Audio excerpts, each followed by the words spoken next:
Assalamualaikum, selamat sejahtera. Terima kasih lagi bersama dengan Cikgu Aisyah Channel. Ya Allah, lamanya tak post video. Apa dah jadi, musim-musim tak sihat ni kan. Saya pun turut tak sihat jugalah. Jadi Alhamdulillah dah sihat. Yuk kita belajar sudut dan tangent bagi bulatan bab 6. Jadi dalam tajuk kali ni kita nak tengok dululah dalam video ni, saya rasa nak cerita sikit lah hukum-hukum. Sebab dalam bulatan bab 6 ni, tingkatan 3 ni lebih kepada hukum-hukum. Jalan kerja kurang tapi hukum dia lebih. Jom kita tengok hukum yang pertama. Sebelum kita tahu tentang hukum-hukum tu, kita kena ulang kaji baliklah struktur-struktur dalam bulatan. Hal ini telah disentuh dalam tajuk bulatan tingkatan 2. Tapi kita ulang kaji lagi sekali nama-nama bahagian-bahagian di dalam bulatan. Okey, nama pembulatan jadi dia bulat. Dalam bulatan tu kita ada yang tengah sekali tu, yang titik tu selalunya kita panggil dia adalah pusat bulatan dan tandanya adalah kosong seperti ini. Kemudian kita ada jejari, iaitu dari pusat menyentuh ke dinding bulatan, kita panggil jejari. Dan sekiranya kamu nampak daripada dinding bulatan ke dinding bulatan merentasi pusat, itu kita panggil dia diameter. Maksudnya jejari ni separuh lah daripada diameter ni. Ini kira jejari ni. Ni sini sampai sini jejari. Sini sampai sini jejari. Tetapi kalau hujung dinding bulatan ke hujung dinding bulatan, kita panggil dia diameter. Kemudian kita juga ada perentas. Perentas ni dia garisan dia tidak melalui pusat bulatan. Dia satu garis di dalam bulatan tetapi tidak melalui pusat bulatan. Maka kita kenal dia sebagai perentas. Dan yang last sekali adalah lilitan bulatan, iaitu bahagian luar dinding bulatan ni yang meliputi bentuk bulatan ni, kita panggil dia sebagai lilitan. Jadi sekiranya kita ada satu sektor dekat dalam bulatan seperti yang saya tunjuk dalam gambar yang kedua ini, kawasan merah ini kita panggil dia lengkok. Lengkok tu kita boleh letak nama lah ikut dia punya label pada kawasan tu. Dalam kes ni lengkok PR. Lengkok PR. Jom tengok lagi yang seterusnya. Kita ada sektor juga dalam bulatan ni. Kita ada satu sektor minor. Sektor minor ni yang kecil, C-on ni, macam pizza ni kita panggil sektor minor. Tetapi bahagian yang besar tu kita panggil sektor major. Kita juga ada lengkok minor dengan lengkok major. Lengkok minor ni yang kecil ni. Lengkok major ni, major ni. Saya tulis major. Betul kan ni?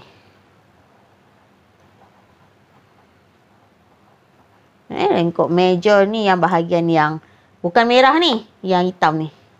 Yang merah ni lengkok minor. Merah ni lengkok minor. Yang seterusnya adalah hukum. Hukum dalam bulatan, sekiranya kamu nampak satu bentuk macam kupu-kupu, kupu-kupu bersegi, segitiga, dua macam ni dekat dalam bulatan.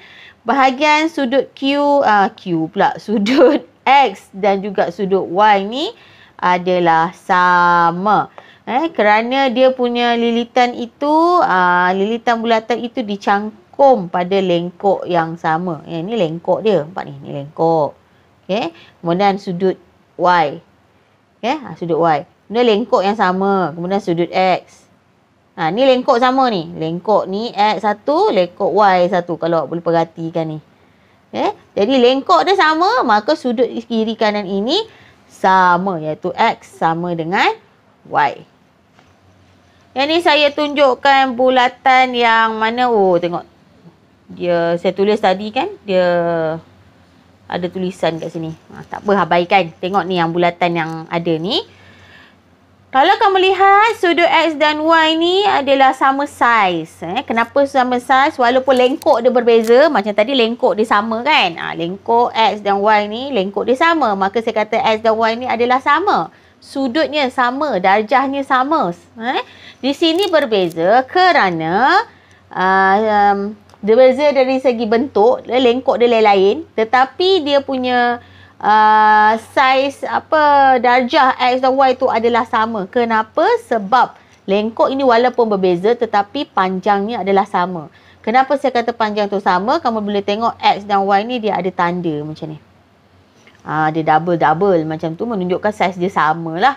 Maka bila saiz panjang lengkok adalah sama, walaupun lengkok itu bukan lengkok yang serupa, yang berbeza, tapi saiz ataupun panjang lengkok itu sama, maka secara automatik dia punya sudut ni, X dan Y, sudutnya saiznya adalah sama besar. Okey, jom tengok gambar rajah yang seterusnya. X dan Y ni dia adalah sudut yang bertentangan, berpusat di kosong sini bulatannya, dan kamu tengok dia punya saiz lengkok pun sama.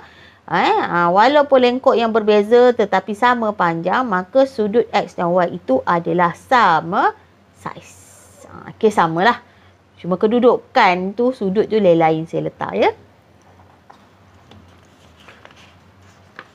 Last sekali.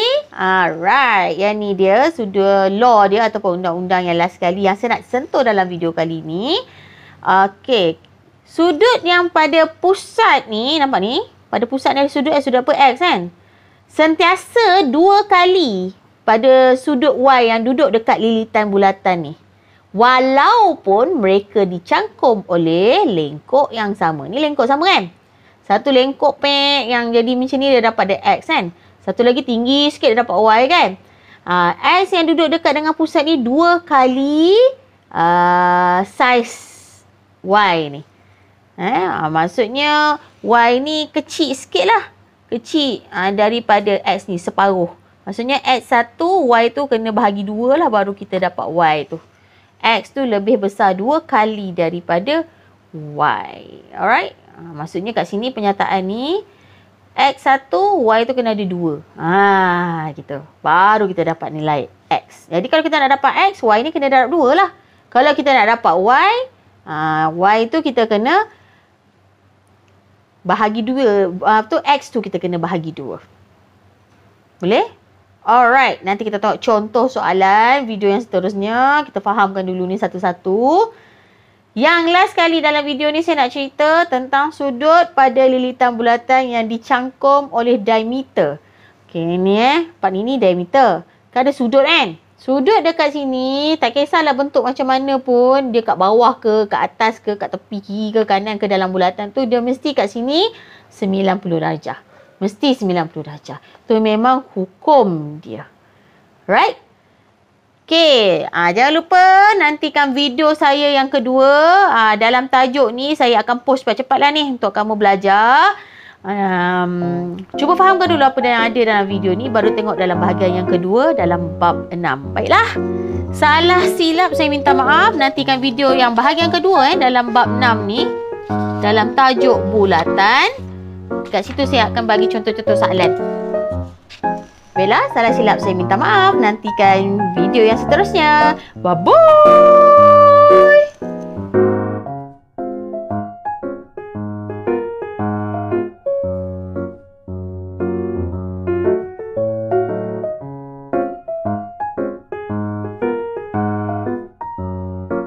Cikgu Aisyah Channel.